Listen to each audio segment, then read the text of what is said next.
bring in former State Department official David Tafuri and former State Department spokesperson and friend of the show, both of you, Morgan Ortagus. Great to have you here.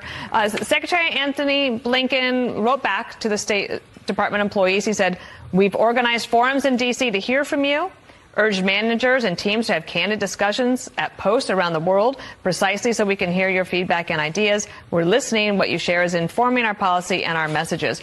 But as Bill just said, Morgan, the sanctions round was put in place.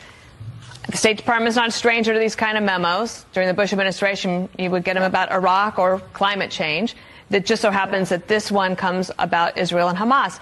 But is this one different, in your opinion? No, and in fact, I don't think Secretary Blinken should encourage this behavior by, having all of these forums, as you just discussed. There's a duly elected president of the United States.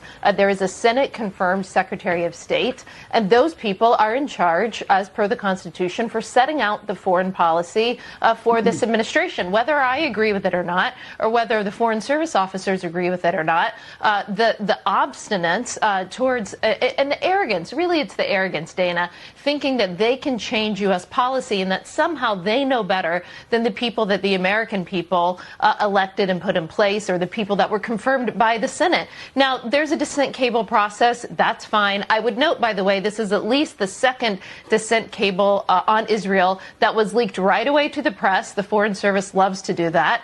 And by the way, it took over 2 years for members of Congress to read the classified Afghanistan dissent cable that still has not been released to the public.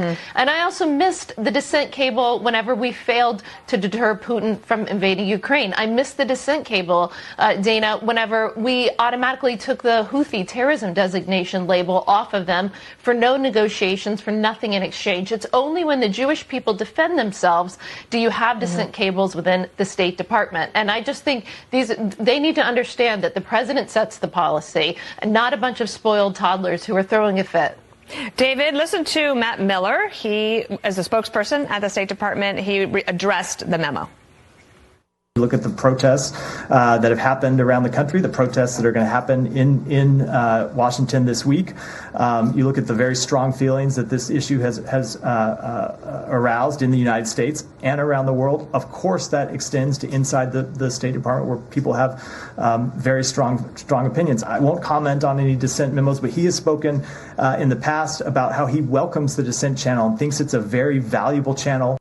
Do you think that will stem the frustration or the memos, David? Look, I agree with Mr. Miller here. I respect Morgan. We're friends, and I usually agree with her, but I don't agree with her.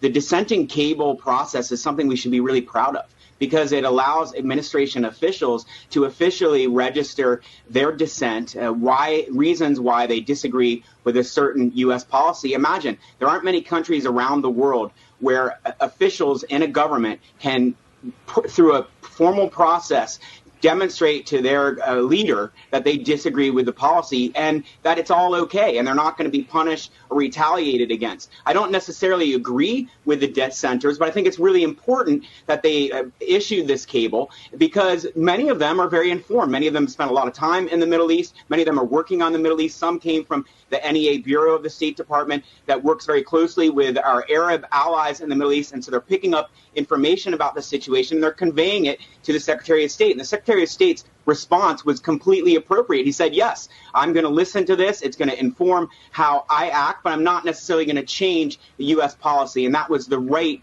response by Secretary Blinken.